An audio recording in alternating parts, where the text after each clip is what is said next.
தேற்றுவார். நமக்கு சொல்ல முடியாத பெரியதாயிட்டீங்க இல்லையா? இப்ப என்னை போய் யாராவது தேற்ற முடியுமா? சொல்லுங்க. சிஸ்டரே தேற்ற முடியாது. சிலரும் மனைவியை தேற்றுவாங்க, இளைஞர்கள் தேற்றுவாங்க. அல்லேலூயா. அம்மா எங்க அம்மா தேற்ற முடியுமா? தேற்ற முடியாது. அல்லேலூயா. ஆனா என்னை தேற்ற யாரு? ஆவியானவர். அவர்தான் தேற்றவாளர். அல்லேலூயா. ஏசப்பா தான் ஆவியானவர் கொடுத்திருக்காரு. அல்லேலூயா.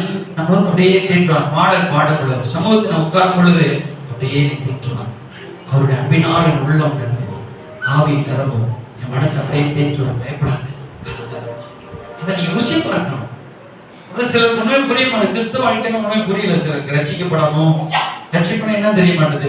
அப்புறம் இந்த ஆவியில நம்ம அப்படியே தேற்றுகிறார். அதான் தேற்றவாளர். ஏதோ நம்ம தேற்றப்படுகிற உணர்வு பாத்தீங்களா? அது தேற்றவாளர் உங்களை தேற்றுகிறார். நீ புரிஞ்சுக்கோங்க. தாய் தேற்றுவது போல உன்னை தேற்றுவேன் வசனம் சொல்றாரு. எப்படி வசனம் சொல்றாரு? நம்ம வேதனையான நேரத்துல அப்பா அப்படின்னு சொல்றோம். அந்த நேரத்துல ஒரு தெய்வ கிருபை வந்து அதான் தேற்றுகிறது. தேற்றவாளர் எந்த சூழ்நிலையும் தேற்றுவார். மகனே மகன் உன்னை தேற்றுவேன், பயப்படாது, அழுகாது அப்படின்னு சொல்லி ஆராதனை வேலைக்கு பாடும் பொழுது தேற்றுவார். ஆராதனைகளை தேற்றுவார். ஒருவேளை செய்தி வேலை, இந்த செய்தி மூலமா கூட உங்களை தேற்றுவார். இது கண்டிக்கிற செய்தி இல்ல, உங்களை தேற்றுகிற செய்தி. போன வாரம் கண்டிக்கிற செய்தி, இந்த வாரம் தேற்றுகிற செய்தி. அல்லேலூயா. இந்த கண்டிப்பை காட்டுகிறதும் இந்த தேற்றுதல் நிறைய பேரை மாற்றும். ஒரு சில கேஸ் தான் தேற்றினாலும் திருந்தாது, தேற்றினாலும் திருந்தாது, ஆற்றினாலும் திருந்தாது. அதுக்காக 1-2 கேஸுகளுக்காகவே என்ன செய்து கண்டிச்சுக்கிட்டே இருக்க முடியுமா? நேரம் பார்த்தா தேற்றுதலே கொண்டு வரணும். கர்த்தர் நம்மளை தேற்றியே கொண்டு வருவார். பிள்ளைகளை கண்டிக்க முடியுதா? இதுக்கு மேல கண்டிச்சீங்கன்னா நடக்கிறது வேற. இதுக்கு மேல பேசுறீங்கன்னா வேற. அடுத்து நம்ம சரி தேற்று அன்பினாலே பாசத்தை காட்டி அன்பினாலே சரி ஸ்தோத்திரம். இப்ப தேற்றுகிறார். நமக்கு தேற்றி அப்படியே எண்ணெய் ரெண்டாவது ஆவியானவர் எப்படி இருக்கிறாரு? எண்ணெயை போல இருக்கிறார். அல்லேலூயா. புதிய எண்ணெய் அபிஷேகம் என் தலைமை. ஆவியானவர் ஒரு ஆயில். அல்லேலூயா. எண்ணெய். இப்ப கலட்ட முடியாத நட்டுல போய் அந்த எண்ணெயை போட்டோம் என்ன ஆயிடுது? இப்ப கலட்ட முடியாத நட்டு இருக்குது. என்ன போட்டா அது கலட்டு போயினா 1 மணி நேரம் 2 மணி நேரம் ஊற விட்ட பிறகு என்ன ஆயிடுது? கலண்டு. அதே போல சில கவலைகள் உங்க இருந்தது அப்படியே ஒட்டி, கவலை போக மாட்டேது, இந்த பாவை விட்டு போக மாட்டேது, அப்படியே கிச்சி பிடிச்சிருக்கும். அப்ப எண்ணெய் ஊற்றப்படுது. அல்லேலூயா. அத பரிசுத்த ஆவியானவர் எண்ணெயை போல வராரு. அப்புறம் இயேசுவானவர் என்ன செய்யறாரு? இந்த ஸ்பானர் வச்சு நம்ம திருப்பத்துக்கு டாக்டர் வந்துருக்கு. அல்லேலூயா. அப்புறம் நம்ம ஜெபிச்ச உடனே அந்த பாவம் நம்ம விட்டு போய் பரிசுத்த ஆவியானவர் எண்ணெய் ஊற்றுகிறார். அல்லேலூயா. இன்னும் பரிசுத்த எண்ணெய் வந்து நம்முடைய ஜாயிண்ட்க்கு தான் எண்ணெய் தேவைப்படுது. நம்ம நினைக்கிறோம் சரி இப்ப எண்ணெய் பசை இல்லைன்னா எலும்புலாம் சேதமாகும், வலி புண்ணெடுத்தோம். நீங்க நான் அப்படி அனுபவிச்சிருக்கேன். இப்ப பேக் பெயின் வருதுன்னு சொன்னாங்க. அது எண்ணெய் பசை குறைஞ்சுன்னா பேக் பெயின் வரும். அப்புறம் சோல்டு, இந்த சோல்டு முட்டு கால் எலும்பு எல்லாம் தேய்ச்சிச்சுங்க சொல்றாங்க. ஏன்னா எண்ணெய் இல்லைன்னா தேய்ச்சி போச்சு. இப்ப சக்கரம் சைக்கிள் சுத்துறீங்க, எண்ணெய் இல்லைன்னா என்ன சத்தம் கேட்குதுல, என்ன பண்றோன்னு கொஞ்சம் ரிலீஃப் ஆகுதுலாம் ஓடுதுல. அதே போல நம்ம ஆயில் நம்முடைய சரீரத்துக்கு தேவை. அல்லேலூயா. அதே போல நம்முடைய பரிசுத்த ஆவியினுடைய ஆவியானவர் நமக்கு தேவை. அவர் எண்ணெயை போல நம்ம இறங்குறார். அல்லேலூயா. எண்ணெய் ஒரு ஆசீர்வாதம். அல்லேலூயா. எண்ணெய் ஒரு ஆசீர்வாதம். அவர் ஆசீர்வாதமாக நமக்குள்ள இறங்குறார். எண்ணெய் நமக்கு என்ன செய்யும்? ஒரு மக்களை உண்டு பண்ணுவோம். எண்ணெய் நம்ம திராட்சை ரசம் நம்மளை மகிழ்விக்கும். அல்லேலூயா. எண்ணெய் முகக்கலையை கொண்டு வரும். அல்லேலூயா. அப்ப அந்த எண்ணெயை நம்ம என்ன நம்ம ரொம்ப முக்கியம். எண்ணெய் எடுக்காம இருக்க முடியாது. எல்லாத்துக்கும் என்ன இருக்கு? 2 வீலருக்கு என்ன, காருக்கு என்ன போடணும், ஆயில் ஊத்துறாங்க, எல்லாம் காய் இல்லைன்னா. அதே போல பரிசுத்த ஆவியானவர் எண்ணெயை போல ஒரு தைலத்தை போல நம்ம இருக்கிறார். அல்லேலூயா. இறங்கி நம்ம அப்படியே குளிப்பாட்டு. அல்லேலூயா. அதான் அந்த எரேமியால சொல்வது, நீ கிடந்து ரோட்ல கிடந்த பிள்ளையா இருந்தவனை தூக்கி உன்னை எண்ணெய் நான் குளிப்பாட்டி, தண்ணீர்னால குளிப்பாடுற எண்ணெய்னால குளிப்பாட்டி என்னை சுத்தம் பண்ணி. அல்லேலூயா. எண்ணெய் ஊற்றி காயங்கள் ஆற்றி. நல்ல சமாரியன் உதாரணத்தை பார்ப்போம். நல்ல சமாரியன் என்ன ஊத்துறான்? எண்ணெய் ஊற்றி காயங்கள் ஆற்றி. அல்லேலூயா. அப்ப ஆவியானவர் அங்க காயத்தை ஆற்றுகிறார். அந்த ஆயில் திராட்சை ரசம் ஆயில், இவைகளாம் காயம் கட்டுதல். அல்லேலூயா. காயம் கட்டுதலையும் பாருங்க, எரேமியால தான் வசனம் இருக்கு. எரேமியா 31ஆம் அதிகாரத்துல சொல்ற, உன் காயம் கொடினா இருக்கிறது, உன் வேதனை அதிகமா இருக்கிறது, அதனால நான் என்ன செய்வேன், எண்ணெய் ஊற்றுவேன் சொல்ற. அல்லேலூயா. அப்ப ஸ்தோத்திரம். இவ்வளவு வேதனைகள் பிரச்சனைகள் நம்முடைய வாழ்க்கையில் இருந்தாலும் ஸ்தோத்திரம் எடுத்து நீங்க எடுத்து ஒரு வாசிக்கலாம். ஸ்தோத்திரம். எரேமியா 30ஆம் அதிகாரம் 17ஆம் வசனத்தை கூட வாசிக்கலாம், அல்லது 13 வாசிங்க. 12 13. கர்த்தர் சொல்லுகிறது என்னவென்றால், உன் கண் உன் புண் ஆறாததாயும் கொடிதாயும் இருக்கிறது, காயங்களை கட்டும்படி உனக்காக ஏற்பாடுகள் இல்லை, உன்னை சொஸ்தப்படுத்தும் ஔஷதங்களும் இல்லை, உன்னை சொஸ்தமாக்கும்படி ஔஷதங்களும் இல்லை அப்படின்னு சொல்றார். உன் காயம் உன் புண் ஆறாவே இருக்கு. அல்லேலூயா. இந்த ஆயின்மென்ட் அப்படின்னு சொல்றாங்க பாத்தீங்களா, நம்ம கடையில போய் என்ன செய்றோம், கண்ணுக்கு ஆயின்மென்ட் வாங்கி போடுறோம், ஒரு புண்ணுக்கு ஆயின்மென்ட் வாங்கி போடுறோம், இப்படிலாம் இருக்கு பாத்தீங்களா. அதெல்லாம் என்னது, ஒரு நல்ல மருந்து, எண்ணெய் ஒரு மருந்துக்கு தயாரிக்கப்படுது.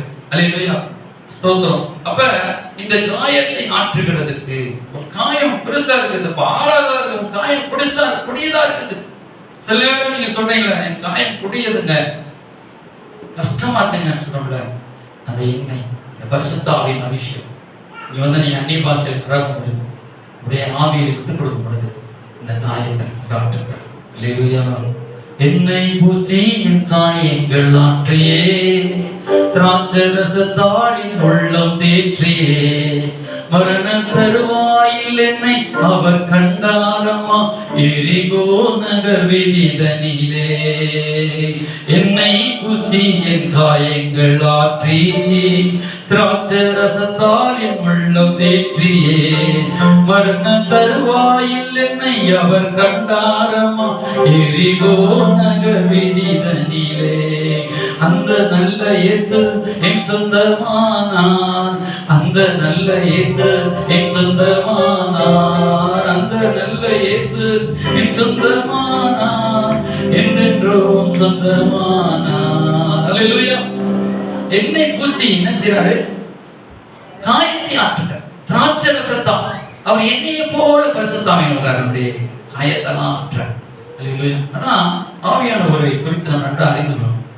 காயத்தை நம்ம துக்கப்படும் பொழுது ஜெபம் பண்ண கடவுள் சொல்றாரு, நம்ம ஜெபிக்கும் பொழுது அவருடைய பிரசன்னத்தில் நெருக்கமுடைய ஆறாத காயம் எல்லாம் மாறும். அல்லேலூயா. ஆறாத காயமா என்ன செஞ்சிரும், மாறி. அதான் நிறைய பேர் நீங்க ஏசப்பா ஆற்ற நிறைய தற்கொலை தீர்ப்பு. நம்ம உயிரோடு இருக்கிற அவருடைய அவரை நம்மளை ஆற்றுகிறார். எப்பேற்பட்ட கொடிய காயங்கள் இருந்தாலும் நம்மளை அப்படியே ஆற்றி விடுகிறார். நீங்க தனியா உட்கார்ந்து வீட்டுல உட்கார்ந்து அப்படியே கொஞ்சம் ஒரு மணி நேரம் அப்படியே வரிசைப்படும் பொழுது அப்படியே அந்த காயமெல்லாம் வெட்டப்படும், காயங்கள் கட்டப்படும். அல்லேலூயா. உங்க காயத்தையே கட்டிக்கிட்டு இருக்கிறோம், மற்றவரோட காயத்தை கட்டணும். அல்லேலூயா. நான் உங்க காயத்தை கட்டுவேன், எனக்கு காயங்கள் வரும், என் காயத்தையும் கர்த்தர் கட்டுவார். ஆனா கொஞ்ச நாள் காயமே படாதபடிக்கு நான் மாறணும். அதுதான் புருஷனுக்குரிய அழகு, தேவனுக்குரிய அழகு. காயம் ஆண்டவரே ஆண்டவரே காயத்தை கட்டுங்கப்பா அப்படியே ஜெபம் பண்ணலன்னா பிள்ளையாவே காயப்பட்டுக்கிட்டே இருக்கக்கூடாது. சாத்தானோட யுத்தம் செய்ய பழகணும். அல்லேலூயா. சாத்தானை வீழ்த்து பழகணும், ஜெயமெடுக்க பழகணும். அல்லேலூயா. அதான் வளர்ச்சி. ஆண்டவரே ஆற்ற மாட்டவர்கள், அதாவது உங்களுக்கு தேவை. சபைக்கு 4 பேர் புதுசா வருவாங்க, காயத்தோடு வருவாங்க. நீங்க நம்மளே காயப்படலாம், ஆனா காயத்தை ஆற்றணும். எப்பேற்பட்ட காயம்னாலும் கர்த்தர் ஆற்றிடுவாங்க.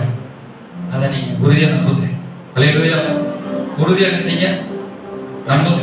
கொஞ்சம் காலம் ஆகும், ஏன்னா புண்ணு ஆட கொஞ்சம் காலம் ஆகல, உடனே ஆத்துக்கு அதனால ஆட்பார். சரி, ஸ்தோத்திரம். அப்புறம் பாருங்க, ஆண்டவர் பரிசுத்த ஆவியானவர் அவர்கள் அம்மாவா இருக்கிறார்.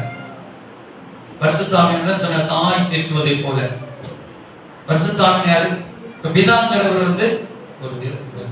ஒரு தோரணையா பிதா தகப்பன் சொல்றோம், கர்த்தர். புரியுதா உங்களுக்கு? அப்புறம் மதர் யாரு? பரிசுத்த ஆவியானவர். அந்த கேரக்டர் நீங்க பார்க்கணும். புரியுதா உங்களுக்கு? இப்ப பிதா ஸ்ட்ரைட் ஃபார்வர்ட் இருப்பார். தப்புனா தப்பு, அதுக்கு என்ன பலி? அவர்தான் கெட்டு யாரு? தியாலஜில படிச்சுக்கோங்க. கெட்டியாரு இதா. இப்ப மதர் யாரு? பரிசுத்த ஆவியானவர் தான் அப்படியே நமக்குள்ள வந்து நம்ம மனதிற்குரிய மனதிற்கு இன்னும் என்ன உலகத்துல ஒண்ணு பிதாட்ட போய் பேசு அப்படின்னு ஒரு சத்தம் கேட்கு பாத்தீங்களா? அது பிதாவால் அனுப்பப்படுகிற பரிசுத்த ஆவியானவர். என்ன புரிஞ்சுக்கிட்டே இருக்கிற? ஏசப்பா ஒப்பு கொடு, ஜோமன் கண்ண கொடு, ஒப்பு கொடு, கீழ்படி. இன்னும் உலகம் ஓடிட்டு இருக்கிற சொல்லு. அதான் இயேசுதான் தேவை. அதான் இயேசுவே சொல்லு, மனசுல சொல்லுப்பா. நீங்க சொல்லு, வாய் சொல்லுங்கப்பா, வாய் இயேசுவே சொல்லுங்க. சொல்லுங்க இயேசுவே. அப்படி சொல்ல வைக்கிறவர் யாரு? போதகர். இப்ப நீங்க போதகர் சொல்லு. போதகருக்கு ஆவியானவர் சொல்றாரு. உங்க மனசுல ஒரு சத்தம் கேட்கும், அதான் ஆவியானவர் சொல்லு. அந்த மனசு ஆண்டவர் வந்து ஜோமன் ஒரு எண்ணம் நமக்கு ஆவியானவர் ஒப்பு கொடுக்குன்னு சொல்லு. ஆவியானவர் சரி. போதகர் நீங்க உள்ள பாஸ்டர், நீங்க போதகர் தான் நீங்க சொன்னீங்க. இப்ப நீங்க போதகர் சொன்னீங்க. சரி, இந்த பாயிண்ட் வர அவர் போதகராகவும் இருக்கிறார். அதே பாயிண்ட் இருக்கு. யோவான் சொல்றாரு, யோவான் 14 என்ன சார்? அவர் உங்களுக்கு போதித்து நடத்துவார். யோவான் 14 சொல்றோம். 11 கூட நீங்க வாசிக்கலாம். சொத்து அல்லேலூயா. யோவான் 16:13 சத்திய ஆவியாகிய வரும்பொழுது சகல சத்தியத்திற்கும் உங்களை வழிநடத்துவார். அல்லேலூயா. பாருங்க, ஸ்தோத்திரம். அவர் என்ன செய்வாரு? போதித்து அவர் தம்முடைய சீமாக்கு தம்முடைய கேள்விப்பட்ட யாவையும் வரப்போற காரியங்களுக்கு அறிவிப்பார். உங்களை அறிவிக்கிறவர் யாரு? அவர்தான். இன்னொன்றுனா ஸ்தோத்திரம். பாருங்க, நான் போகிறேன். அதே 16 சொல்றேன். 16 சொல்லும்போது நான் போகிறேன், உங்களுக்கு பிரோஜனமா இருக்கும், தேற்றவாளரும் என்ன போகலன்னு வருவாரு அப்படின்னு சொல்றாரு. இன்னொரு இடத்துல பரிசுத்த ஆவியானவர் போதித்து நடத்துவார். அல்லேலூயா. அது 2 யோவான்ல இருக்குது. 2 யோவான்ல எடுத்துட்டீங்கன்னா உங்களுக்கு யாரும் போதிக்க வேண்டியதுன்னா யாரும் போதிக்க வேண்டிய அவசியம் அப்படி அர்த்தம் இல்ல. 2:18 நினைக்கிறேன். உங்களை சகல சந்தித்திற்கும் அவர் உங்களை வழிநடத்துவாரு. உங்களுக்கு அவர் போதித்து நடத்துவார். உள்ளே ஒரு போதகர் இருக்கிறாங்க. பரிசுத்த ஆவியானவர் எப்படி இருக்கிறாரு? அந்த 2 யோவான் 2ஆம் அதிகாரம் கடைசி பகுதியில் அப்படி சொல்லப்பட்டிருக்கும். நீங்க எடுத்து வாசிச்சு பாருங்க. டக்குன்னு அல்லேலூயா. ஸ்தோத்திரம். 27 1 யோவான் 2:27 நீங்கள் அவராலே பெற்ற அபிஷேகம் நிலைத்திருக்கிறது, ஒருவர் உங்களுக்கு போதிக்க வேண்டுவதில்லை. அந்த அபிஷேகம் சகலத்தை குறித்து உங்களுக்கு போதிக்கிறது. அது சத்தியம் பொய்யல, அதை உங்களுக்கு போதித்தபடியே அவர் நிலைத்திருக்கலாம். அல்லேலூயா. இது உங்களுக்கு ஒருவர் உங்களுக்கு போதிக்க வேண்டியது அப்படின்னு இல்ல. அதாவது நிறைய பேர்கிட்ட போய் அங்கங்க ஆலோசனை கேட்டுட்டே வேண்டியிருக்கும். உங்களுக்கு போதனை மாஸ்டர் கொடுக்குற போதனையிலிருந்து ஆண்டவர் உங்களுக்கு போதிப்பார். இப்ப நான் என்னதான் மனுஷன், நான் போதிச்சாலும் அந்த வார்த்தையை உங்களுக்கு எடுத்து கொடுக்குறேன்னு பாத்தீங்கன்னா அதுதான் போதனை. அது நான் போதிப்பேன். நிறைய பேர் இருக்கீங்க, நிறைய பேருக்கு அந்த செய்தி போலாம். ஆனா உங்களுக்கு அது பர்சனலா அந்த போதனை கிடைக்கும். அதுதான் ஆவியானவர் உங்களுக்கு போதிப்பார். நான் எல்லாத்துக்கும் காமனா போதிக்கிறேன். உங்களுக்கு ஏற்ற மண்ணா அதுல ஆவியானவர் எடுத்து கொடுப்பாரு. டக்குன்னு எல்லா போதனையும் உங்களுக்கு வராது. எல்லா செய்தியும் என்ன போதனை நீங்க வந்து உங்களுக்கு தேவையான செய்தி வரும். அடுத்து உங்களுக்கு தேவையான செய்தி போகும். அல்லேலூயா. ஸ்தோத்திரம். அப்ப இதுதான் போதிப்பார். நீங்க பைபிள் வாசிங்க. அவ பைபிள் வேண்டியது இல்லையா? அவரை போதிப்போம் மனசுக்குள்ளே அந்த தவறான வழிக்கு போயிடும். இப்ப பைபிள் வாசிக்கிறோம், அதுல இருந்து போதிக்கிறார். சர்ச்சுக்கு வரோம், பாஸ்டர் போதிக்கிறார், அதுல இருந்து நமக்கு உள்ள எதை இறக்கணுமோ அதை இறக்குறது யாரு? ஆவியானவர். அல்லேலூயா. இப்ப புரிஞ்சுக்கணும் நீங்க போதிக்கிறவர். சரி, இப்ப தாய் கூட அப்படியே தேற்றுவார். இப்ப தகப்பன் அவர் வேற ஸ்டைல இருப்பார். தகப்பன் புறப்படுப்பார். தாய் என்ன செய்யும்? மறைச்சி ஒப்பு கொடு, அப்பா மன்னிப்பேற்று மன்னிச்சிருவாரு. அப்படியே பரிசுத்தம் சொல்லுவோம், மன்னிச்சிருங்க அப்படின்னு விட்டுருங்க, அடிக்க போக மாட்டேன், விட்டு. அதான் ஒரு தாய் அப்படியே ஆரம்பிச்சு. இதான் ஞானம். இதான் தான் இதெல்லாம் செட்ரேட். இதெல்லாம் ஒரு பெரிய ஒரு அளவிட முடியாத ஞானம். இதெல்லாம் அப்புறம் குமாரன் இயேசு கிறிஸ்து, அவர்தான் குமாரன். அவர் நமக்கு அண்ணன். நம்மளை வந்து அடையே தேற்றாது. அது 3 ரூபத்தில் அவங்க கிரியை செய்வாங்க. அல்லேலூயா. 3 ரூபத்தில் என்ன செய்வாங்க? கிரியை செய்வாங்க. அல்லேலூயா. இப்படி நம்ம தொட்டில் போட்டு ஆடிக்கிட்டே இருக்கும்போது என்ன செய்யும்? பிள்ளை ரொம்ப நேரம் ஆடுது. ஒரு பிள்ளை தாச்சு இன்னும் திரும்ப அந்த தாய் என்ன செய்வான்? சே அப்ப தூக்கிடும். அடிச்சு அடம்டா அடுத்தோம்னா திரும்ப கீழே விழுந்துரும். அல்லேலூயா. அப்ப நம்மளை கண்டிக்கிறவரும் பிதாதான், நம்மளை தேற்றும்படி அனுப்புகிறவரும் ஆவியானவர். அவர்தான். ஆவியான அனுப்புறது யாரு? அவர் தான், பிதா தான். பிதா தான் குமாரன் அனுப்புறார். அவர் எல்லாம் நடக்கார். ஆனா இத்தனை வகைமுறைப்படுத்தி நம்ம செஞ்ச பாவத்துக்கு இப்படி எல்லாம் ஆண்டவர் மாறி நம்மள என்ன செய்யறார்? தேற்றுகிறார். அல்லேலூயா. அப்ப ஸ்தோத்திரம். பரிசுத்த ஆவியானவர் ஒரு நல்ல ஒய்ஃபாவும் இருக்கிறார். தப்பா நடத்துக்கிறார். இப்ப மனைவி என்ன செய்வாங்க? ஒரு ஆறுதல் படுத்துறாங்க, ஒரு தேர்தல் படுத்துறாங்க, ஒரு சமாதானத்தை நமக்கு தர்றாங்க. கல்யாணம் முடிச்சவங்களுக்கு சொல்றேன், கல்யாணம் முடிக்காதவங்களுக்கு. அப்ப என்ன செய்யறாரு? ஒரு நமக்கு அதாவது ஒரு ஆறுதல். இப்ப ஈசாக்கு அவங்க தாய் இறந்த பிறகு தகப்பன் பார்க்கிறார். ஆதியாகம புஸ்தகத்திலேயே ஆதாம் இருக்கிறான். ஆதாம் கேட்ட துணை இல்லை. அப்ப யாரை கொண்டு வர்றாரு? ஒரு விழா, அவனுடைய விழாவில் எடுத்து ஒரு மனைவி துணையை கொண்டு வர்றார். அதான் துணையாளரே. துணையாளர் யாரு? உங்களுக்கு துணையா இருப்பா? யாருக்கு திரும்ப துணை இருக்குது? மறைமுகமா துணையை தேடாதீங்க. பரிசுத்த ஆவியானவர் ஏற்ற துணையை கொண்டு வருவார். அதை நீ காத்திருக்க. நீங்கள் தான் மறைமுகமா யாரையும் துணையை தேடக்கூடாது. பரிசுத்த ஆவியின் துணையை கொண்டு வருவார். அல்லேலூயா. பரிசுத்த ஆவியானவர் தான் துணை. துணையாளரே, இணையில்லா மணவாளரே சொல்றோம்ல. மணவாளர் இயேசு, ஆனா துணையாளர் மனைவி. ஒரு உதாரணம் சொல்றேன், நீங்க தப்பா உடனே ஃபீல் பண்ணக்கூடாது. பாஸ்ட் இப்படி எல்லாம் தப்பா பிரசங்கம் பண்றோம், தப்பா பேசுறதும் தப்பா என்றவங்களும் தப்பாவே தெரியும். நீங்க சுத்தமா என்றவங்களும் சகலமும் சுத்தமா இருக்கும். அப்ப பிரசங்கத்தை நீங்க தப்பாவே நினைச்சீங்க, தப்பா போயிடும். உங்களுக்கு இதெல்லாம் உங்களுக்கு கற்றுக் கொடுக்குறோம். ஆவியானவர் தெளிவா கற்றுக் கொடுக்கும், புரியும்படியா சொல்லும். தாய் அவர் ஒரு தகப்பன், தாய் ஸ்தானத்துல இருக்க தகப்பன் பிதா, அவரும் திட்டுவார். அவர் தாயை திட்டுவார். இயேசு அண்ணன். அல்லேலூயா. சரி, ஸ்தோத்திரம். இப்படி ஆவியானவர் நமக்கு ஒரு துணை ஹெல்ப்பர். இப்ப நான் போறேன், வீட்டுக்கு போறேன், சிஸ்டர் வந்து என்ன நல்லா சாப்பாடு போடுறாங்க, ஒரு ஆர்டர் சூப்பரா பிரசங்கம் பண்ணீங்க, அதே போல அடுத்த பிரசங்கம் பண்ணிருக்கேன், அப்படி என்கரேஜ் பண்ணுவாங்க. வீட்டுக்கு போனா அப்படியா சிஸ்டர், உண்மையாவா? உண்மையிலே சொல்றேங்க. சில குறைகள் சொல்லுவாங்க. பிரசங்கம் பண்ண தேவசாய் நல்லா இருந்துச்சு, எப்படியே பிரசங்கம் பண்ணுங்கன்னு சொல்றாங்க. அவர் என்ன சொல்றாரு? நான் 10 குறிப்பு வச்சிருக்கேன், நான் அளவெல்லாம் பாயிண்ட். ஆனா ஆவியானவர் அதெல்லாம் கூட சொல்ல மாட்டாரு. இங்க வந்து ஒரு 3 மார்க் விட்டுறாரு பிரசங்கத்தை. சரி, அப்ப இது உங்களுக்கு வேணும், அதான் கொடுக்குறாரு. அப்ப மனைவி என்ன சொல்றாங்க?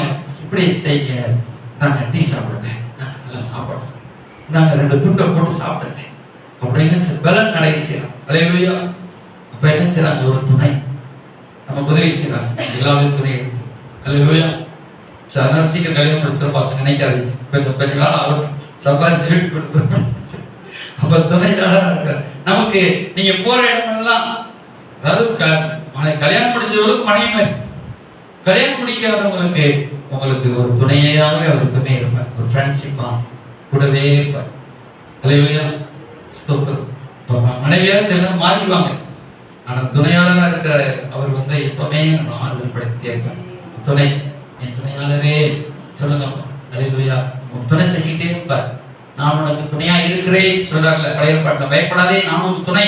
அவன் என்ன, அந்த ஆவியானவர் தான் நமக்கு துணை. பயப்படாதே, நான் உடனே கூட இருக்கிறேன். ஆவியானவர் கூடவே இருக்கிறார். ஏசுறாரு சொன்னா, போயிருவேன், ஆனா என்றென்றைக்கு உங்களோடு இருக்கும்படி, என்றென்றைக்கு எப்போதுமே கூட இருந்துகிட்டே இருக்கிறார். அல்லேலூயா. ஸ்தோத்திரம். அப்ப நல்ல அப்படி துணையாளர் இருக்கிறார், கூடவே நமக்கு உதவி ஹெல்ப்பர். அல்லேலூயா. எப்படி இருக்கணும்? நல்லா சொன்னா சொல்லலாம், நமக்கு ஹெல்ப்பர், ஹெல்ப் பண்ணுவார். இப்ப என்ன செய்தி கொடுக்கணும், என்ன வார்த்தை கொடுக்கணும், அப்படியே ஹெல்ப் பண்ணணும். அதான் ஆவியானவர் சத்தத்தை நம்ம கேட்கணும். அல்லேலூயா. மங்கு மங்கு மங்கு மங்கு குத்தக்கூடாது. இந்த குத்து பாத்தீங்கன்னா குத்துமா, குத்திக்கிட்டே இருக்கக்கூடாது. கேட்டு கேட்டு நம்ம செஞ்சோம்னா வாழ்க்கை எங்கேயோ போயிடும்.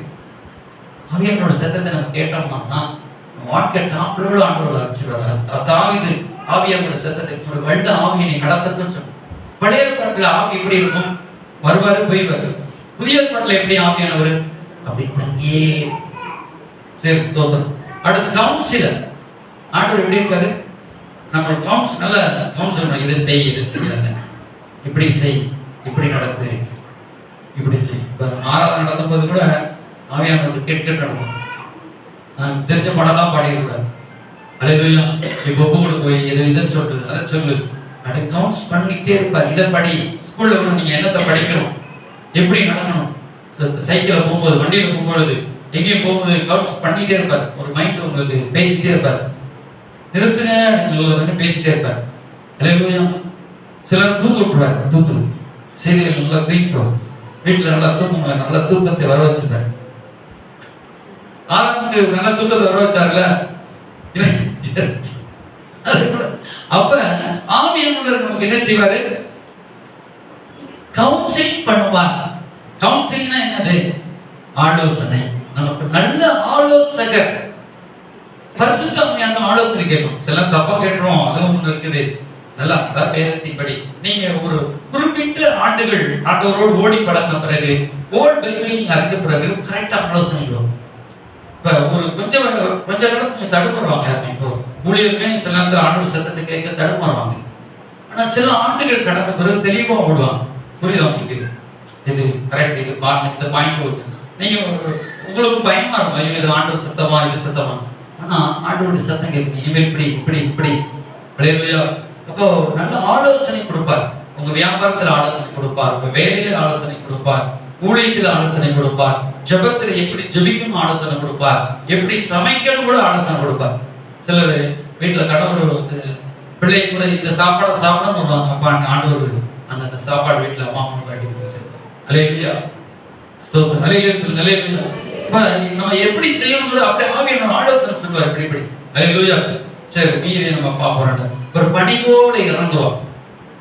பனி போல மழை பெய்ஞ்சிருக்காது. ஆனா காலையில பத்தாத்து புத்தம் கொண்டுருவோம். ட்ரெஸ் துணியெல்லாம் வெளியில போட்டுருந்தீங்கன்னா போர்வையும் மேல பனி போல் நமக்கே தெரியாம இறங்கி இருப்பாரு ஆவியானவர். அல்லேலூயா. இன்னும் நிறைய இருக்கு ஆவியானவர் பத்தி. நிறைய அவர் ஒரு நல்ல இன்டர்பிரிட்டா இருக்காரு, அட்வைசரா இருக்காரு, நல்ல நம்ம நல்ல பாதுகாப்பாளர், செக்யூரிட்டி பாதுகாப்பாளர் இருக்காரு, புறாவை போல இருக்காரு, ஒரு நதியை போல இருக்கிறாரு. அதான் அடுத்த வாரம் தியானிப்போம். ஏன்னா நான் சீக்கிரம் முடிச்சா தான் அடுத்த வாரம் நீங்க சீக்கிரம் வருவீங்க. இல்லைன்னா ஐயா இவரும் லேட்டா படிப்பாரு, நம்ம லேட்டா போயிருந்தோம், லேட்டா வருவீங்க. அல்லேலூயா. இத்துடன் முடித்துக் கொள்வோம்.